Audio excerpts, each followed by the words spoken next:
So I was out looking to buy used games last week, and while I did find a whole bunch of games I could talk about, I think I'm gonna wait a bit, like maybe Shark Week. I did have another game planned, but I got a mean case of sickness and was bedridden for like a week. So that review is gonna have to be put on the back burner for now. But I think I found something. The newest Jurassic World movie came out, Jurassic World Dominion, so I should probably play a Jurassic Park game to tie that in. Due to me being sick and among many other factors, I will not be seeing this movie before this review came out. Hell, I'm probably not going to see it till it comes out on DVD. But I didn't care too much about Fallen Kingdom, and from what little I heard about the newest film, my problems with the second one carried over to this one at least. But this video isn't about Jurassic World, it's about Jurassic Park and its games. Well, one of them.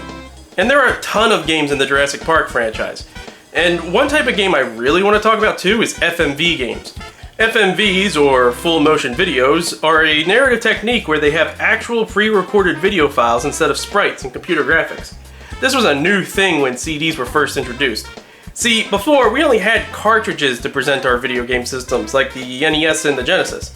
But with 3 new systems coming out, the 3DO, the CDI, and the Sega CD came out, CDs were discovered you could put so much more on the disc. More storage means more games, and more games means more good games. Right? Yeah, FMVs in the beginning was mostly just a gimmick, instead of what we would end up getting. Most games, like movie tie-ins, having clips and scenes from movies you would have to buy the VHS tapes for. I wonder how many kids I just confused with all these weird terms. But yeah, it was gimmicky at best. The FMV was limited. It was more of an interactive movie instead of an interactive game. Some games like Night Trap and Phantasmagoria did this pretty well. In Night Trap, you work with Sega's private militia and stop vampires from eating some girls or something. It also helped create the ESRB rating. And Phantasmagoria was, well, batshit insane. Harriet? Harriet? I'm really hungry, honey. Let's order some pizza. A little extra sauce, But mostly the only thing FMV from the games was the cutscenes, but that makes sense. It was stupid expensive to make an FMV game. Games like Wing Commander was even more expensive because you had actors like Mark Hamill, Malcolm McDowell, and the great John Rhys Davis. Now you know when you have Gimli in your game, it's going to add some weight to the game bill. Now I just want an FMV horror game where you're being chased by Gimli. One of the biggest reasons why it was just a gimmick was that in the arcades it was great, but it was hard to replicate it on home consoles, which unfortunately made them die out before they could be fully realized. Nowadays, if a game had FMV in it, it was mostly an art project or an indie game. A lot of times, if there was a really big movie cash-in game to come in, the latest gimmick was also involved. And that biggest movie in 1993 was none other than Jurassic Park, a movie 65 million years in the making. So you have an extremely successful movie coming out around the same time video games start becoming bigger in the market, you mix them together with a crappy gimmick and you get Jurassic Park on the Sega CD. You are heading to Jurassic Park. Why? Your mission? Oh, okay. Find the eggs of 7 species of dinosaurs. Wait, why? Take the egg to the visitor center and put the eggs in the incubators. Wait, why? Why are we wasting money on getting eggs on an incubator on an abandoned island? How do we even know it still functions? And you survived the crash? What crash? Did they just put me on a helicopter with no training? Also, great job using the FMV technology to not show us flying over the island and crash, just some text. Okay, so the story is explained, but you wouldn't really be able to get any of that through the manual. It just states that you're there to get eggs. So you were hired by InGen to go to the island after the first movie to collect at least 1 egg of 7 different species of the dinosaurs on the island. And I'm just gonna go ahead and assume this wasn't a one-man job and they sent a group in, but the crash lowered the number significantly. So the first thing I'm going to do is interact with the door and get the stunner. I don't know what's up with the companies and not sending people in with weapons better than a stunner, but whatever, it's better than nothing. Moving on to the open field, we see Brachiosauruses and a sign for Prothcompsognathus. And we can learn more about the dinosaurs told to us by... who are you? Okay, for real though, his name's Robert T. Baker and he's really cool, he's an actual person. He's a pretty cool paleontologist and actually brought up a lot of theories of dinosaurs that we have today. If you were a kid in the 80s or 90s and you have, or at least had a huge interest in dinosaurs, it's mostly thanks to this guy. Hell, he was also an advisor for the Jurassic Park movies. He also has a character based off of him in Jurassic Park Lost Worlds. Oh my god! Ah! A snake! A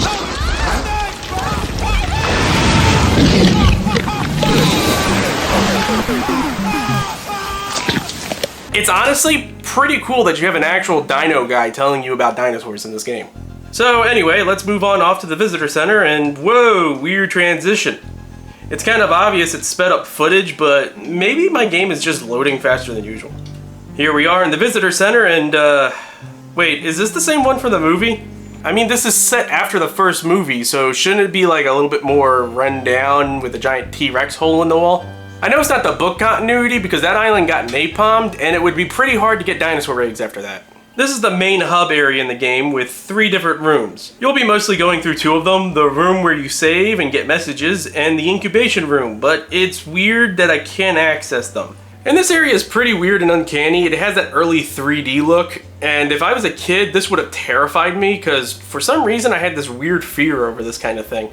It's kind of still there, but that's just because I'm expecting something to jump out. Like I go around the corner and a 3D T-Rex pops out or something. Well, let's just explore the island a bit at least. Hey look, it's the flip car from the movie. I'm sure that wasn't knocked over near any exhibits, so I should be careful around. Oh look, a sleepy Triceratops. Well, I'm no doctor, but I know the best cure for sleeping is to blast the truck horn right next to you.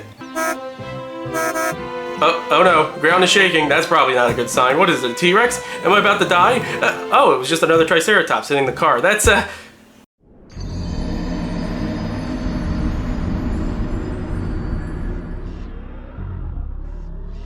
And I'm dead. Oh, it's gonna be one of those games.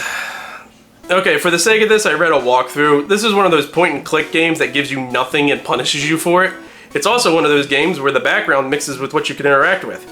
Add that with a save room that's blocked unless you have a certain item, and you can get a frustrating game that I need a walkthrough to keep my sanity. And by the way, you only have 12 hours to get everything. 12 hours of real time, except not, because it takes time off for each time you move around the map. Apparently, you're supposed to interact with this nest here to get a key card.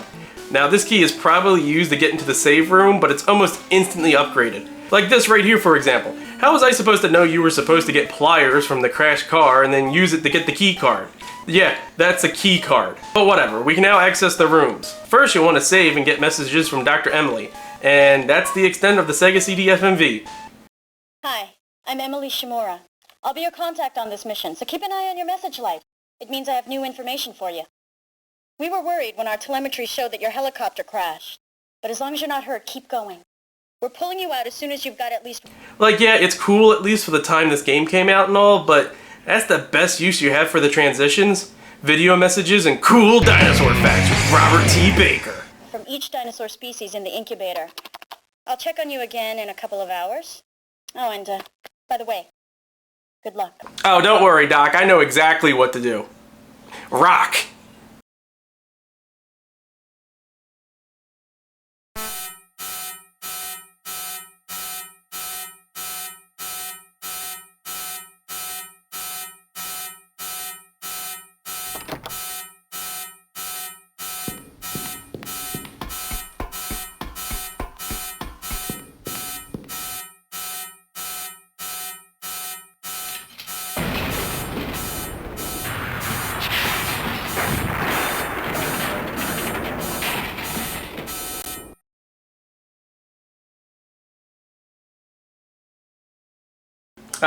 Whoops. Also, don't forget to grab the tranq gun and gas grenade launchers because the stunner is going to do shit. Oh no, the screen's saying the Triceratops is back for blood and... Oh, it was just the T-Rex. Well, thankfully, we don't have to go there. Yet. First, before we get any dinosaur eggs, we're going to want to head back to the Triceratops area. You know, where I died earlier. We have to honk the horn 3 times to get the Triceratops to ram into it 3 times. And you just gotta... Fuck! Okay, now let's try it again, and damn it! Okay, well, let's get the 3 items. Just gonna go, no, and I'm dead.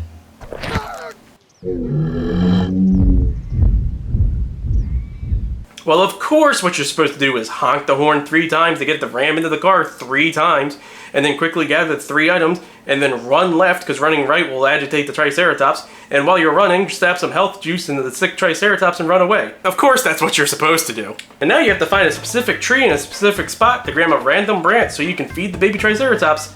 What, you can't tell that this is a baby? What, you think it's just obviously a regular Triceratops that looks farther away? Now you have to take the crowbar and open up the suitcase to get the green key card. Now you have access to all but like 1 area. head back to the visitor center and get the night vision goggles. And now we're ready to steal some dino eggs. First ones are Gallimimus and Dilophosaurus. Gallimimuses are easy enough, you just scare these parents of the year off and take the eggs. You only need one egg for each species, and you only have a short time to get them into the incubator before they get cold and die, but I don't know how long it takes for the eggs to die, but as long as you're quick about it, I'm sure it's fine. Now we're in a spot where Dilophosauruses are spitting acid at us. Fun fact, there are no evidence that the Dilophosauruses actually had frills because fossils would indicate that they had like little ridges on the sides that would hold onto the frills. There's actually no evidence too that they spit venom. I'm fun at parties. But man, this part is rough. They keep attacking you with no letting up, so you have to quickly go to this car, click on this door here to get the gas can, and then run over to this hole and not grab these eggs, but instead just the CD, cause why not? And then you have to run back to the boat and keep clicking on the fuel canister to the boat to refuel it. And I thought I was failing, but nope, apparently you're supposed to click on it multiple times.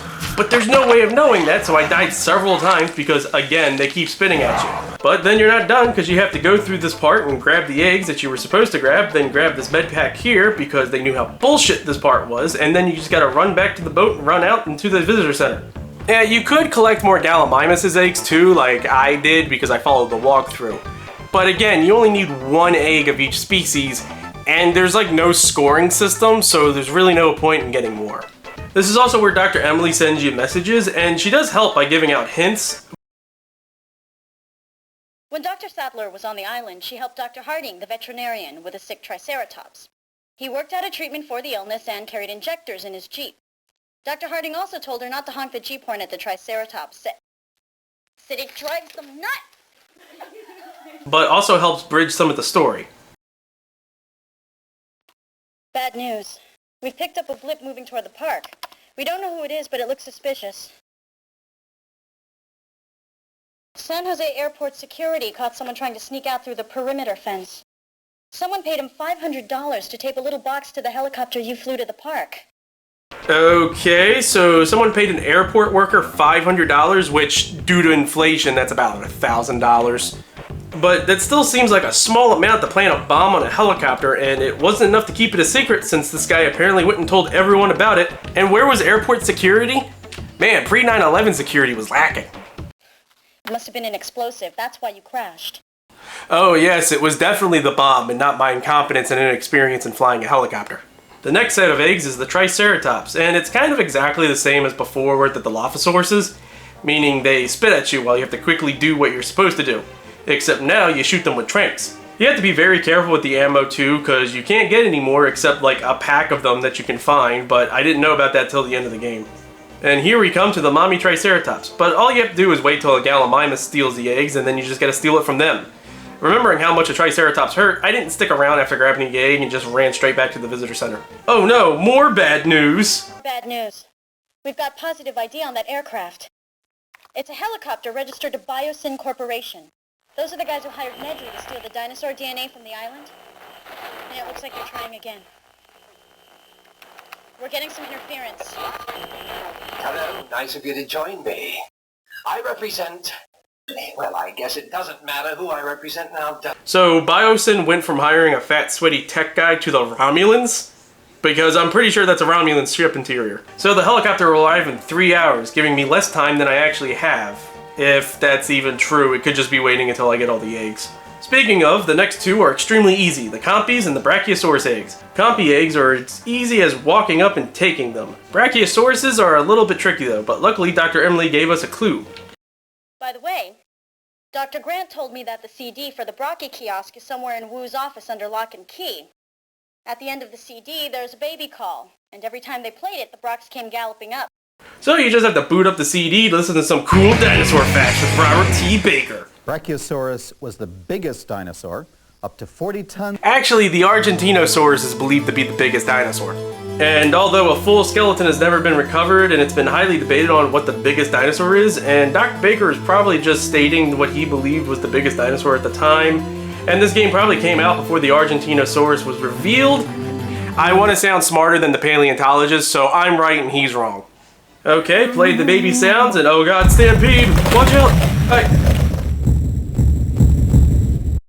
Oh, I guess by come towards the sound, they mean disappear from the game entirely. Okay, put those eggs in, and that just leaves 2 more. We're losing it. We found another helicopter to pick you up, but Biosyn got to that one too. There's nothing. They blew up another helicopter? At what point does the government get involved and stop the crazy people from blowing up helicopters? But whatever, we have to get eggs from 2 more dinos. The first one being the T-Rex, and why are we bothering with that? And also, wasn't there only 1 T-Rex in the movie? How did it reproduce? Or have I just been collecting unfertilized eggs this entire time? This is actually pretty interesting, because besides telling you some helpful hints on how to subdue the T-Rex, T-Rex had a pecking spot right on the cheekbone where they'd try to bite or scratch in ritual combat. If you had a T-Rex you wanted to control, if you hit it real hard on the pecking spot, you might subdue it. Dr. Baker also talks about the T-Rex being a hunter. There's a huge debate on whether or not the T-Rex is a hunter or a scavenger, which Dr. Baker believes strongly that he is a hunter. So much that his rival, Dr. Jack Horner, who saw the T-Rex as a scavenger, stated that Spielberg had Baker's character that he made for him in Lost World get eaten by the T-Rex. In which Baker loved it and actually messaged Horner and said, "See, I told you he was a hunter." Man, I've been rambling a lot about random dinosaur facts this episode. So anyway, you clip the wires and get inside the T-Rex pen. With only tranquilizers, I might add. Opening sequence initiated. Door will open in 30 seconds.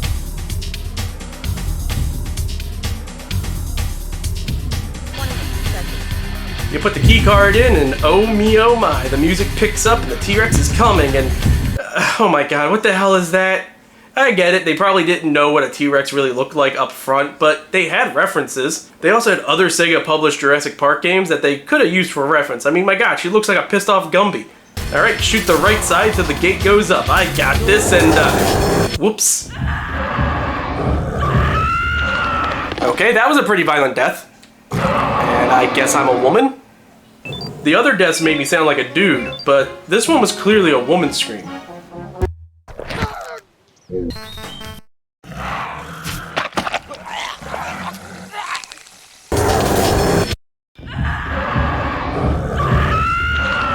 But to be fair, if I was getting eaten by a T-Rex, I'd probably scream like a girl too.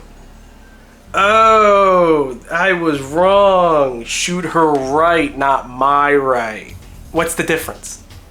Once the gate gets up, you want to use the only 2 ammos you have for the gas grenade here to stun her quickly so you can run under her.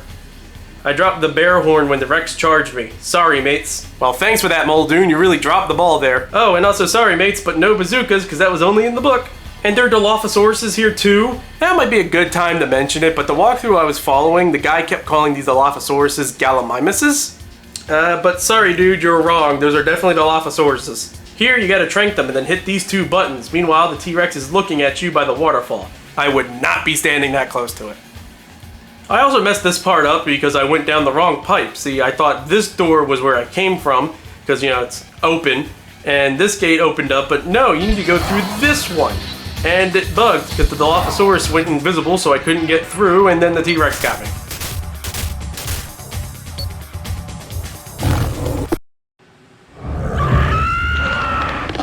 Yeah, sure, that's fair. See, this is why this game is better with a walkthrough, because I would be thinking I'm doing something wrong or need to fight the T-Rex here or something. And there's no checkpoints. Every death sends you back to the menu and you have to reload a previous save, making you have to repeat everything you did up to that point. So I finally get through and now I'm in an open area. Grab the bear horn, because you're gonna need it, and possibly the dumbest thing ever, take the T-Rex eggs. Oh no, here she comes. Mommy's very angry. This part is pretty simple, but if you didn't know you had to do it 3 times, you probably wouldn't know. At least without trial and error. So as the T-Rex is running up, you're gonna have to press this button here 3 times, but specifically when she stops running. Because even though you took her babies, she'll help you kick the sewer door down for you. And then you hit her with the bear horn and then run like hell out of there in a blind panic. I didn't even look back, I just ran the hell out of there. I didn't stop till I was at the incubator. And luckily, the T-Rex doesn't follow you outside of its pen. Well, that's done and over with. I might have lost a few things, but we only got 1 batch of eggs left that we have to collect. What are they? Velociraptors. Fuck! Getting the T-Rex egg was stupid. Going into the raptor caves and stealing their eggs was downright suicidal. And make sure you get the night vision goggles so you can go into the caves and see in them. And like what Dr. Baker says, Velociraptors are the smartest dinosaurs.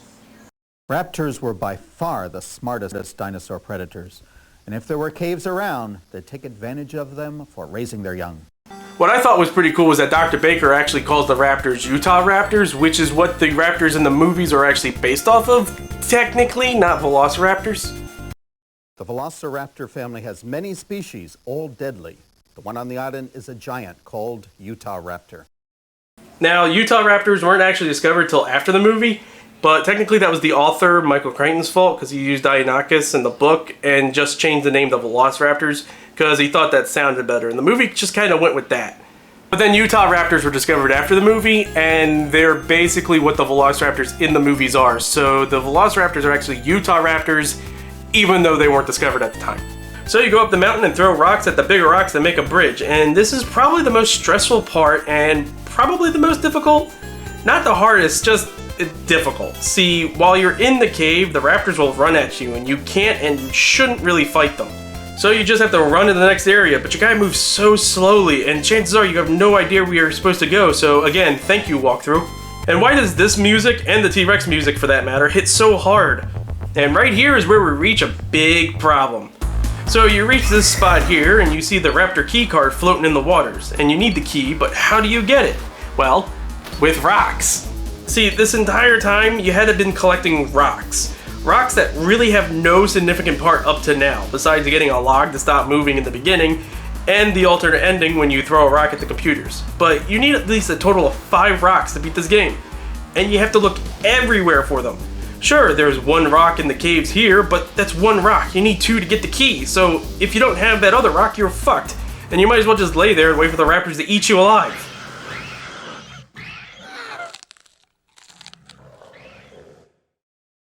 It doesn't even tell you how many rocks you have. You just highlight over it and it's just big rock. Now, luckily I didn't have to look everywhere for this rock, but that could have taken forever. So I get the key and then I panically run upstairs to get to the door that you need this key for. The only door you're gonna need this key for. And then you have to wait like 20 seconds for the door to open up, so get ready to shoot. And if you're not perfect on this run, you're going to die and have to do it all over. It's not even that entertaining because the raptors will kill you in 2 hits and the T-Rex kills you instantly. Hell, even the Triceratops kills you instantly. The only time health is a factor is the final boss, the Dilophosaurus, and this Gallimimus here keeps throwing rocks at you towards the end. But luckily the Sega CD is still limited in terms of power, so 3 raptor bodies sleeping, and as long as you keep them on screen, no more will rush you. Oh, and I hope you didn't waste too much ammo here. This last part is just run through, grab the eggs, and then crowbar the sewer lane and get out. Again, like the T-Rex, they won't chase you outside the pen. Alright, got all the eggs. Time to get the hell out of here. Biosyn's almost there. They've got some kind of a jammer on board, so this is the last message I'll be able to send you for a while. We found your transportation, sort of. Biosyn's a lot more interested in grabbing DNA than they are in hunting you. As soon as they touch down, they'll be moving fast, looking for eggs. If you're quick, you might be able to slip past them and take their helicopter. By slip past them and get on the helicopter, she means have a shootout where they have actual guns and you just have tranquilizer darts. And remember when I said I hope you didn't waste any shots? Because you're going to need them for this part. They do not go down in 1 hit. They take multiple hits and they'll shoot at you right away. So while you're turning to face them, like half your health is gone. And then there's these 2 guys here, so while you have to focus on one, the other one hits you with point accuracy. And I only had 2 shots left. This is where I found the 30 extra in the crate, but that doesn't help. They take anywhere from 5 to 10 shots, and that's being generous with the hit detection. And after you get these 2, there's a dude that pops up in the river, and another dude after that. This game does not give you enough ammo to beat the final boss unless you're really good, and I mean really good. And I mean, it's bullshit. I mean, look at this. How is this fair?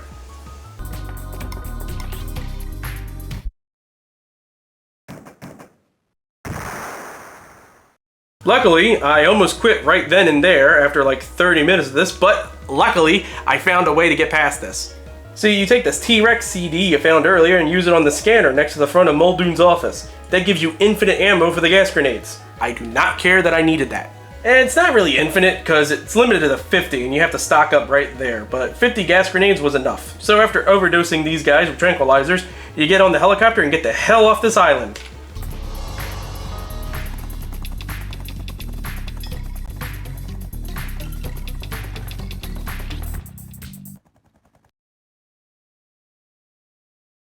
I knew you could do it. If anyone could get those eggs away from Biosyn, you were the one. Congratulations. Yeah, job's complete. Now I can just kick back, relax, and I left the eggs in the incubator in the visitor center. You do not take the eggs with you. Then what was the point in all this? Okay, well, let's be fair and say you did put them on the helicopter, but you expect me to believe I carried around a heavy incubator machine around through the jungle? Or what, I carried all 24 eggs in my back pocket or something? You don't even get anything for this. Just a thanks from Dr. Emily and then credits. What, you couldn't get me a small crappy 2040p Sega CD rendition of the Velociraptors hatching from the movie? You couldn't give me some FMVs of the dinosaurs? No, it's just transition shots of me walking through the jungle and maybe my girlfriend or at least colleague talking to me and this random guy who I think was one of the people I OD'd. You couldn't even give me a final chase sequence with the T-Rex, like me trying to desperately get the helicopter to work before the T-Rex destroys the helicopter to get the eggs back. This game is unfortunately bad, which hurts me because it's an Adventure Jurassic Park game. It should be good. But the controls are slow and too clunky. The combat and the point-and-click mechanic on a Genesis controller makes it a chore to go through, especially towards the end. And again, since it's a point-and-click adventure from the 90s, and a bad one at that, you'll most likely get too frustrated before you even come close to the end. But this isn't the worst Jurassic Park game. Hell, it's not even the worst FMV game. So I'll see you guys next video where I'll be reviewing something probably completely different.